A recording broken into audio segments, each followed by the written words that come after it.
আমরা আজকে দশম শ্রেণীর অঙ্কের ক্লাস শুরু করব। আমরা শুরু করব ভেদ দিয়ে। ভেদ জিনিসটা কি আগে সেটা আমাদেরকে জানতে হবে। ভেদ হচ্ছে দুটো রাশির মধ্যে সম্পর্ক। এই রাশির সম্পর্ক নানা রকম হতে পারে। তোমরা দুটো রাশির মধ্যে অনেক রকমের সম্পর্ক হয়। তার মধ্যে যদি সমানুপাত করার সময় তোমরা ক্লাস 6-7-এ পড়েছো যে একটা রাশি যদি যত গুণ বাড়ছে অন্য রাশিটা যদি ঠিক তত গুণ বাড়ে, এবং আরেকটা রাশি যত গুণ কমছে ঠিক তত গুণই যদি অন্য একটা রাশি কমে, তখন তাদের মধ্যে সমানুপাতের সম্পর্ক রয়েছে। আবার তোমরা দেখেছো যে কিছু রাশি আছে যারা যত গুণ, একটা রাশি যত গুণ বাড়ে অন্য রাশিটা ঠিক তত গুণ কমে যায়, বা প্রথম রাশিটা যদি কমে গেল কিছুটা, সেই অনুপাতে দ্বিতীয় রাশিটা বেড়ে গেল। এইরকম যদি হয় তখন সেই দুটো রাশির মধ্যে ব্যস্তানুপাত সম্পর্ক রয়েছে। এই সমানুপাত এবং ব্যস্তানুপাত সম্পর্ক এই দুটোরই আর একটু অন্যভাবে যদি বলা যায় তখন তাদের মধ্যে বলা হয় যে ভেদ সম্পর্ক রয়েছে। ভেদ সম্পর্ক দু রকমের হয়, সরল ভেদ সম্পর্ক, ব্যস্ত ভেদ সম্পর্ক। তো আমরা প্রথমে সরল ভেদের ব্যাপারটা দেখব। ধরো যে বর্গক্ষেত্রের বাহুর দৈর্ঘ্য, এটা একটা রাশি। বর্গক্ষেত্রের বাহুর দৈর্ঘ্য তাকে আমরা x দিয়ে চিহ্নিত করলাম, এবং তার পরিসীমা তাকে আমরা y দিয়ে চিহ্নিত করলাম। যদি বর্গক্ষেত্রের বাহুর দৈর্ঘ্য 5 সেমি হয়, সব সেন্টিমিটার এককে আছে ধরে নিচ্ছি, যদি বর্গক্ষেত্রের বাহুর দৈর্ঘ্য 5 সেমি হয় তাহলে তার পরিসীমা হবে 20 সেমি। যদি 6 সেমি হয় পরিসীমা হবে 24 সেমি। যদি 8 সেমি হয় তাহলে পরিসীমা হবে 32 সেমি। এরকম ভাবে আসবে। তাহলে আমরা দেখতে পাচ্ছি যদি আমরা x কে y দিয়ে ভাগ করি, সেক্ষেত্রে প্রথম ক্ষেত্রে আমি দেখছি যে 5/20 এই আসছে, মানে 1/4। দ্বিতীয় ক্ষেত্রে 6/24 আসছে, কত হবে কাটাকুটি করলে 1/4। তৃতীয় ক্ষেত্রে 8/32, কাটাকাটি করলে কত হবে 1/4। তাহলে x/y এই অঙ্কটার ক্ষেত্রে x/y এর মান 1/4, সর্বত্র 1/4 থেকে যাচ্ছে। আবার আমরা আরেকটা উদাহরণের কথা ভাবি। ধরলাম যে পেন দোকানে কিনতে গেলাম, দিয়ে আমাদের সামনে একটা রাশি এলো পেনের সংখ্যা, আর একটা রাশি তাকে x ধরলাম, আর দ্বিতীয় একটা রাশি হচ্ছে পেনের দাম। এই দুটো রাশির মধ্যে ধরলাম যে আমরা প্রথমে 4টে পেন কিনেছি, তার জন্য তার দাম নিয়েছে 12 টাকা। 6টা পেন কিনেছি, 18 টাকা নাম নিয়েছে। ধরলাম 2টো পেন কিনেছি, তাহলে 6 টাকা দাম নিয়েছে। এইভাবে আমরা যদি এবার x/y মানটা নির্ণয় করি, তাহলে প্রথমটার ক্ষেত্রে কত পাবো 4/12, 1/3। তেমনি দ্বিতীয়টার ক্ষেত্রে 6/18, 1/3। তৃতীয়টার ক্ষেত্রে 2/6, কাটাকাটি করলে 1/3। তার মানে এখানে আমি দেখছি যে সর্বত্র x/y এর মানটা হচ্ছে 1/3। তাহলে এই দুটো সমস্যার ক্ষেত্রে আমরা দেখলাম যে কি না x/y এই অনুপাতটা সবসময় অঙ্কগুলোর ক্ষেত্রে একটা ধ্রুবক থাকছে। এই অঙ্কটার সঙ্গে এই অঙ্কটাতে পাল্টে যাচ্ছে। এই অঙ্কটাতে হয়েছে 1/4, এই অঙ্কটাতে হয়েছে 1/3, কিন্তু গোটা অঙ্কটাতে x/y এর মান 1/4 থেকে অন্য কিছু হয়নি, বা গোটা অঙ্কটার ক্ষেত্রে x/y এর মান 1/3 এর চেয়ে অন্য কিছু হয়নি, অর্থাৎ ধ্রুবক আছে। তাই আমরা একটু সাধারণভাবে যদি প্রকাশ করতে যাই, তাহলে এইরকম সম্পর্ক যদি দুটো রাশির মধ্যে থাকে, সেক্ষেত্রে আমরা দেখছি যে x/y সমান k। kটাকে বলা হয় ধ্রুবক, এবং kটা সবসময় অশূন্য হয়।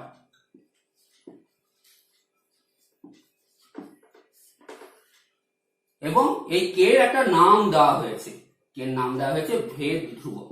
এবার আমি আসল কথাটা এখনো বলিনি, কিন্তু এই রাশি দুটোর মধ্যে তাদের সম্পর্কটাকে কি বলা হয়?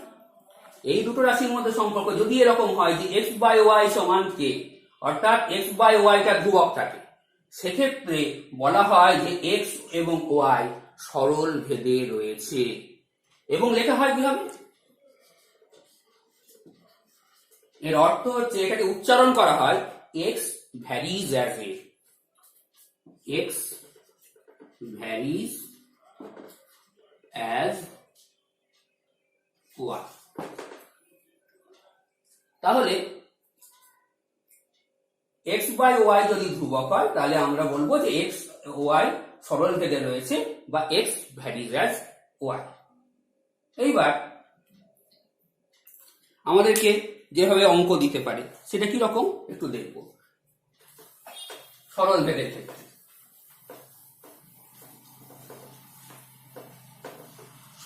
ক্ষেত্রে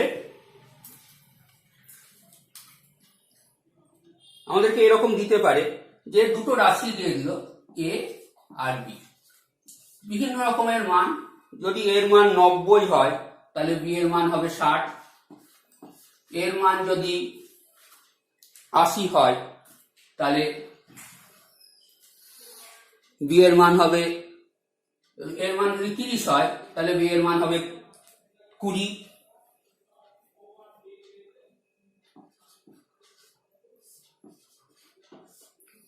বা এর মান 12 হলে b এর মান 8, এর মান 15 হলে b এর মান 10, এর মান 156 হলে b এর মান হবে 104।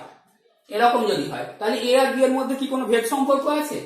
তো আমরা দেখব যে a বাই b আমরা বার করে দেখব। a বাই b প্রথমটাতে আসছে 90 বাই 20, 90 বাই 60, তাহলে এটা হবে 3 30 90, আর 30 দুগুণে 60, 3 বাই 2। পরেরটাতে 30 বাই 20, 30 বাই 20 তাহলে 3 বাই 2 হবে। এবং পরেরটাতে 12 বাই 8 কাটাকাটি করলে 3 বাই 2, পরেরটাতে 15 বাই 10 কাটাকাটি করলে 3 বাই 2, 156 বাই 104 তাকে 52 দিয়ে কাটলে উপরে 3, 52 দিয়ে কাটলে এখানে 3 বাই 2। অর্থাৎ সর্বক্ষেত্রে a বাই b এর মানটা 3 বাই 2, এটা 3 বাই 2 এর মানটা পরিবর্তিত হচ্ছে না গোটা অঙ্কটার ক্ষেত্রে। তাহলে a বাই b এটা একটা ধ্রুবক হয়ে গেল। তাহলে আমরা বলতে পারবো যে a ভ্যারিজ অ্যাজ b, অর্থাৎ a ও b এর মধ্যে একটা সরল সম্পর্ক রয়েছে। এরপরে আর একটা অঙ্ক আমরা দেখতে পারি।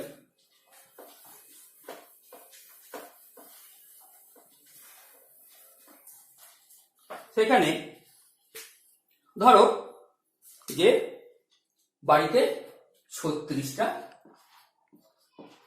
নাড়ু রয়েছে,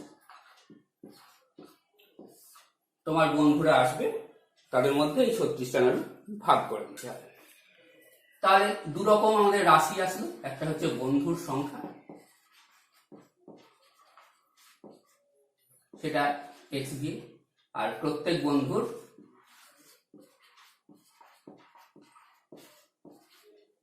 প্রাপ্য নাড়ুর সংখ্যা, সেটাকে y দিয়ে চিহ্নিত করি। তাহলে যদি 2 জন বন্ধু আসে, এক একজন কত পাবে? 18টা করে নাড়ু পাবে। যদি 3 জন বন্ধু আসে তাহলে 12টা করে নাড়ু পাবে। যদি 4 জন বন্ধু আসে 9টা করে নাড়ু পাবে। যদি 6 জন বন্ধু আসে 6টা করে নাড়ু পাবে। এইভাবে তাহলে এখানে দেখছি যদি আমি x বাই y করি তাহলে প্রথমটাতে কত হবে? 2 বাই 18 মানে 1 বাই 9। দ্বিতীয়টাতে 3 বাই 12 মানে 1 বাই 4। তৃতীয়টাতে 4 বাই 9, তৃতীয়টাতে 6 বাই 6 মানে 1। অর্থাৎ এখানে x বাই ওয়াইটা কিন্তু ধ্রুবক হলো না। তাহলে আমাদেরকে অন্যভাবে দেখতে হবে, অর্থাৎ এদের মধ্যে সরল সম্পর্ক বর্তমান নেই, সরল ভেদ সম্পর্ক এর মধ্যে বর্তমান নেই। তাহলে কি করতে হবে আমাদেরকে? আমরা দেখি এবার গুণফলটা করে দেখি। এক্স গুণিত ওয়াই করলে কি হয়, এক্স গুণিত ওয়াই করলে 18 দুগুণে 36, 3 12 36 দ্বিতীয় ক্ষেত্রেও, তৃতীয় ক্ষেত্রেও 4 9 36 এবং চতুর্থ ক্ষেত্রেও 6 6 36। অর্থাৎ গোটা অঙ্কটার ক্ষেত্রে এক্স ওয়াই এই গুণফলটা ধ্রুবক থাকলো। আবার যদি 24টা বোতাম থাকে আমার কাছে এবং এই 24টা বোতামকে কি করতে হবে, আয়তাকারে সাজাতে হবে, তাহলে তার দৈর্ঘ্য এবং প্রস্থ বরাবর কটা করে বোতাম থাকবে, দৈর্ঘ্য বরাবর যদি এক্সট্রা বোতাম থাকে তাহলে এক্স রাশি ধরলাম, প্রস্থ বরাবর ওয়াইটা বোতাম থাকে তাহলে ওয়াই ধরলাম।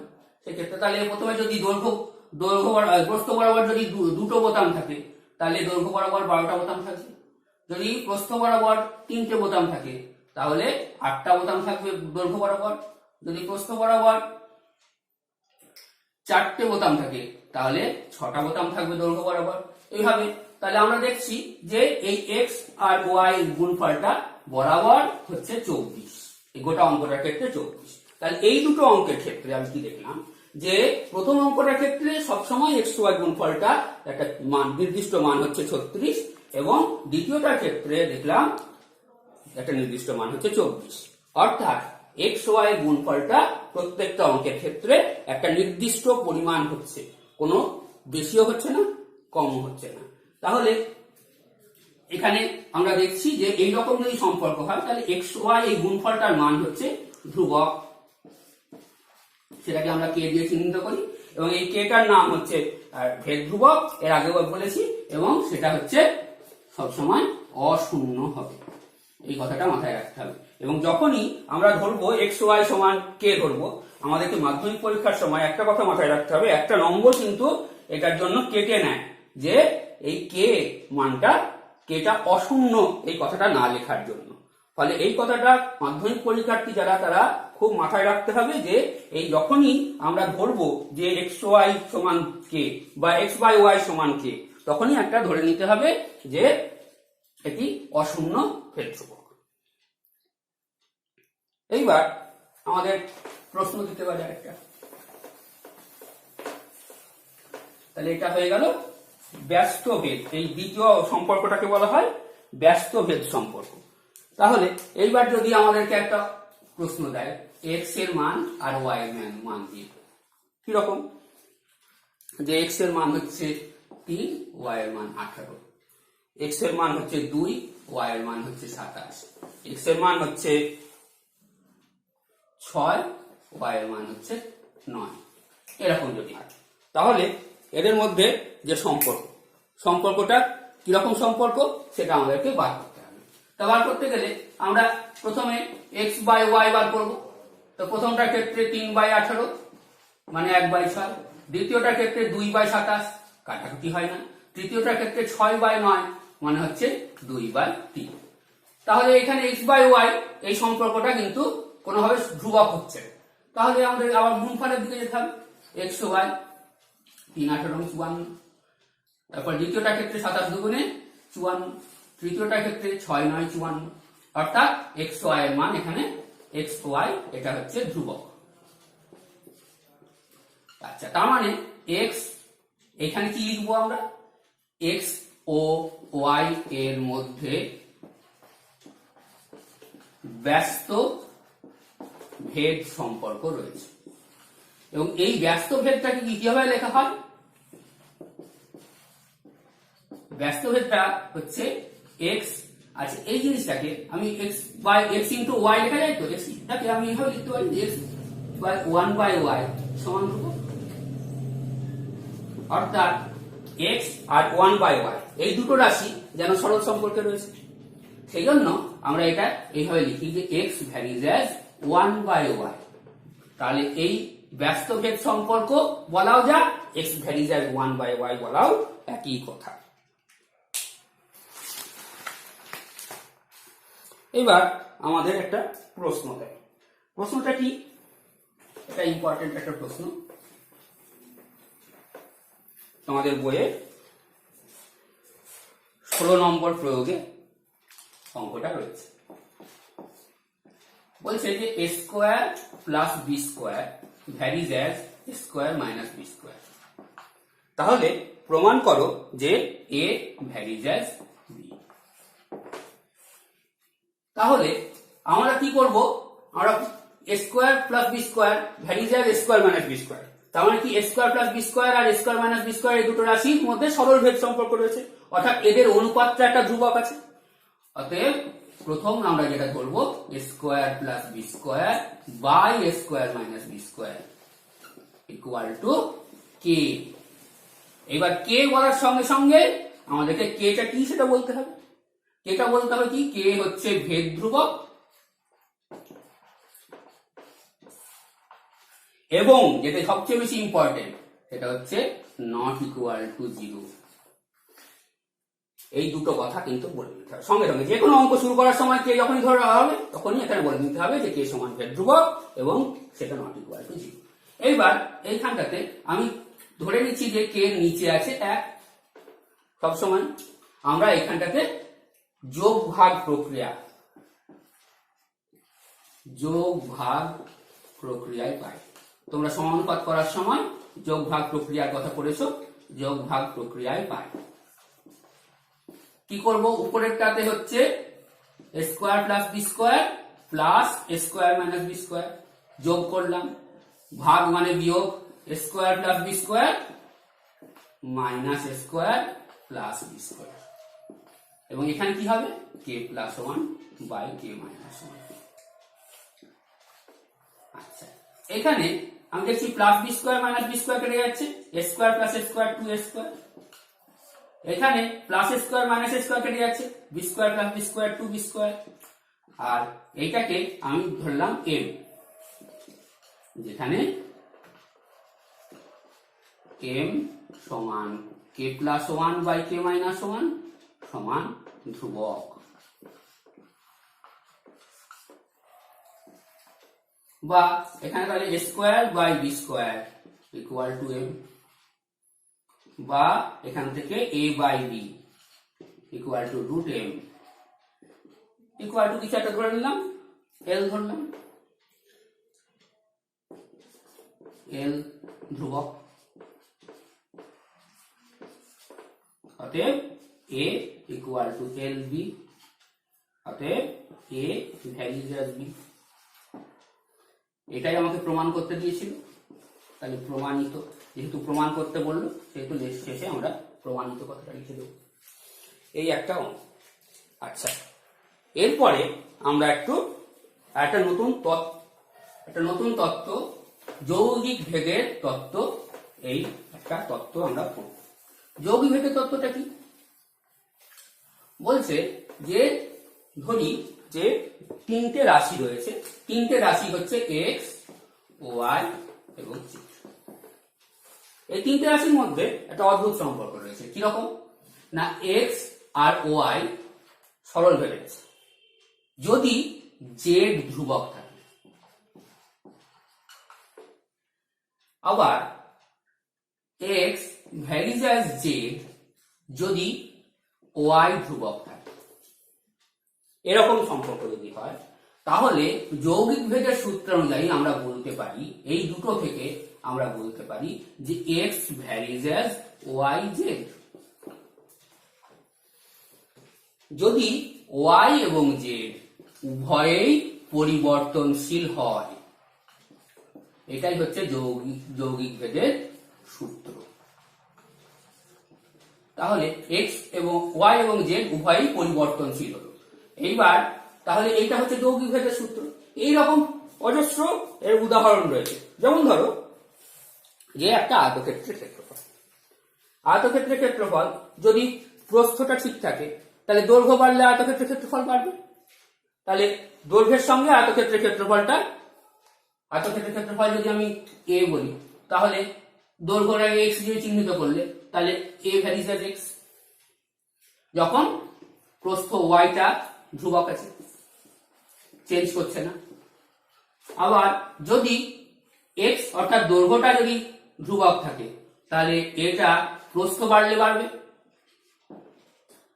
তাহলে a ভ্যারিজ অ্যাজ yz, অর্থাৎ দৈর্ঘ্য আর প্রস্থের গুণফলের সঙ্গে বাড়ে। এবং এই ক্ষেত্রে আমরা দেখি যে a equal to Y Z, অর্থাৎ কে এর মানটা হচ্ছে 1, অর্থাৎ a বাই ওয়াই জেড এই রাশিটার মান সবসময় 1, এটা ধ্রুবক। ফলে আমরা সবসময় বলতে পারি যে a, এখান থেকে আমরা বলতে পারি যে a আর ওয়াই জেড পরস্পর সমানুপাতে রয়েছে। তো এটা একটা উদাহরণ। এছাড়াও ক্লাস 9-এ তোমরা পড়েছো যে পি অর্থাৎ বল এবং বলের যে রাশিমালা, বলটা নির্ভর করে কিসের উপরে? বলটা হচ্ছে যে বস্তুটার উপরে বলটা প্রযুক্ত হচ্ছে সেই বস্তুটার ভরের উপর নির্ভর করে। তাকে নড়াতে গেলে যত বেশি ভর হবে তত বেশি বল লাগবে তাকে নড়াতে গেলে। যদি এফ অর্থাৎ তার ত্বরণটা যদি ধ্রুবক থাকে, আবার যদি তার ভরটা স্থির থাকে তাহলে ত্বরণের উপর নির্ভর করে। তাহলে এই দুটো মিলে যৌগিক ভেদের সূত্র অনুযায়ী P varies as M F. এবং এমন ভাবে আমাদের এককগুলো চুজ করা হয়, বেছে নেওয়া হয়, যাতে এই যে এখানে P equal to K M F হওয়ার কথা, তো এবং কে এর মানটা সবসময় যাতে 1 হয়, সেই হিসাবে P equal to M F হচ্ছে আমাদের ফর্মুলা।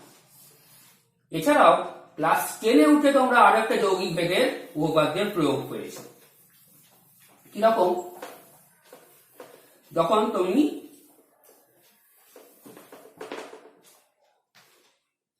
চার্লসের সূত্র পড়ছো। চার্লসের সূত্রটা কি? যে যদি গ্যাসের উপরে চাপটা স্থির থাকে তাহলে তার আয়তনটা হচ্ছে তার যে পরম শূন্য পরম তাপমাত্রা যে তার সঙ্গে সমানুপাতিক, তার আয়তনটা। তাপমাত্রা বাড়লে আয়তন বাড়বে, তাপমাত্রা কমলে আয়তন কমবে। আবার যদি উষ্ণতাটা স্থির থাকে তখন এই আয়তনটা কি করবে? টি এর উপর নির্ভর করবে না, এরকম ভি ভ্যারিজ অ্যাজ 1/p। সেক্ষেত্রে এইবার যেটা হবে সেটা হচ্ছে যে যৌগিক ভেদের উপপাদ্য অনুযায়ী ভি ভ্যারিজ অ্যাজ t/p বা ভি ইকুয়াল টু kt/p বা pv ইকুয়াল টু kt। এটা হচ্ছে চার্লস ও বয়েলের সূত্রে মিলিত রূপ। এটা বয়েল সূত্র থেকে পাওয়া যায়, এটা চার্লসের সূত্র থেকে পাওয়া যায়। তাহলে এই যে সূত্রটা আমরা পাই, এই সূত্রটা কিন্তু আমরা বয়েল এবং চার্লসের মিলিত সূত্র হিসাবে পাই। আচ্ছা, আর এই পর্যন্ত থাকলো। পরের পর্বে আরো কিছু অঙ্ক করে দেওয়া যাবে।